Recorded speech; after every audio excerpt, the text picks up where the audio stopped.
जो माने रेभेन्सा को बुझी ना इतिहास पढ़ी ना जो माने एकदेशदर्शी तांकोटू कौन आशा करा जाए ना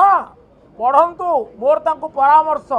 से ओडिशार इतिहास पढ़ंतु उत्कल दर्पण रे कौन लिखिं फकीर मोहन पढ़ंतु सुरेंद्र महांतर मंतव्य पढ़ंतु आपण इतिहास पढ़ंतु या पढ़े ना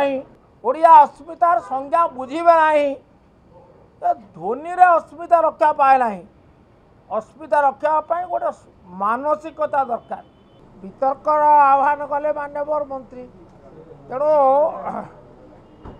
नवीन बाबू से मत रखिंट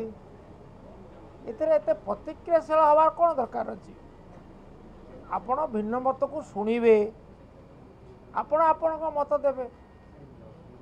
आउ जो माने भिन्न मतावलंबी से माने भूल कहते आउ जोटा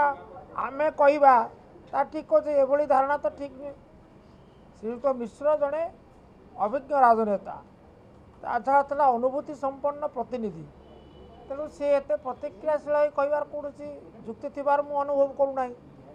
तापर द्वितीय कथा हूँ नवीन को कहीं जन्म लगे नवीन कौन बरपुत्र मान को सम्मानित करना बरपुत्र ना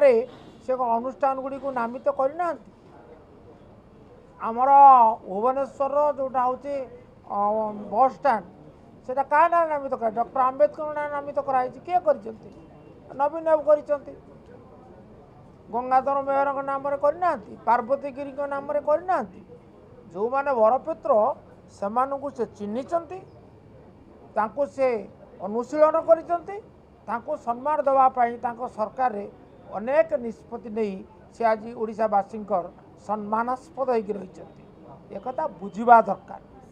ये रेभेन्सा किए बीजेडी दरद ये बुद्धिजीवी मानकर दरद ये चिंताशील व्यक्ति मानकर दरद ये छात्र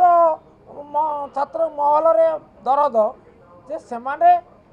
अध्ययन करिसंती एवं रेभेन्सा किए ताकू बुझिसंती आ ताकू बुझाइबारे साहाय्य करिसंती किए व्यास कवि फकीर मोहन प्रथित दशा लेखक सुरेंद्र महांती एवं आपण देखिए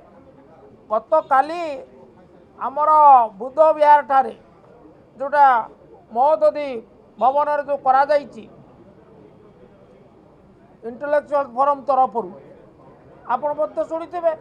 जो माने रेभेन्सा को बुझी ना इतिहास पढ़ी ना जो माने एकदेशदर्शी तांकोटू कौन आशा करा जाए ना पढ़ंतु मोर तांको परामर्श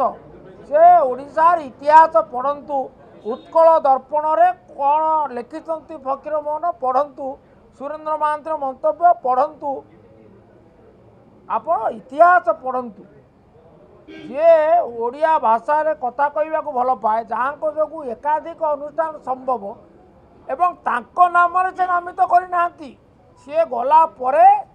तांको नाम रे महाराजा कृष्णचंद्र गजपति परामर्श क्रमे सुपारिश क्रमे रेभेन्सा महाविद्यालय नामित होती तापर आउ गोटे कथा सी न रहंता किए कौन न रहंता जो माने एक कहते से माने केवल आक्रोश रखी कहते एवं तार अज्ञातर विज्ञापन अज्ञतार विज्ञापन बाढ़ुंट मु आपको तीनोटी कथा कहि आमर तत्कालीन 1866-67 मसीह प्रकाशित जोड़े इंग्राजी खबर कागज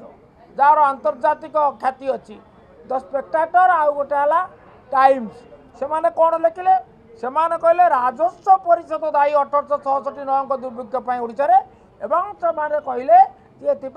राज्यपाल दायी एवं तापरे जी सचिव थे भारत सचिव सी तो नॉर्थ कोर्ट सी जो हाउस ऑफ कॉमन्स रे जो रिपोर्ट उपस्थापन करते से रिपोर्ट रे दर्शाई तीन जन दायी तीन जन किए जड़े राज्यपाल जड़े उपराज्यपाल आउ जड़े राजस्व परिषद बोर्ड ऑफ रेवेन्यू जोटा कहीं सी तो कहले ना ये तो दुर्भाग्य एवं कैंपेल कमिशन जो बसी से कमिशन आंकु अवश्य निश्चित भाव में दायी किंतु मुख्य दोषी भाव में से विचार करा ना बंगर गवर्नर को पढ़े ना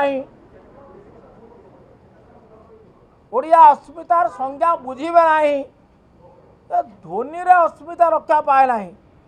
अस्मिता रक्षा गोटे मानसिकता दरकार एवं से मानसिकतार आधार होचे सहनशीलता मानसिकर आधार होचे निरपेक्षता आमर दुर्भाग्य ता आम देखुना आपण मु बापू को तीन तीनटा उदाहरण देली शुणु ये एक वितर्क मत दे पारती किंतु सेही मत जे चूड़ांत एवं सेही मत जे यथार्थ आउ से धारणार बशवर्ती हवा भूल।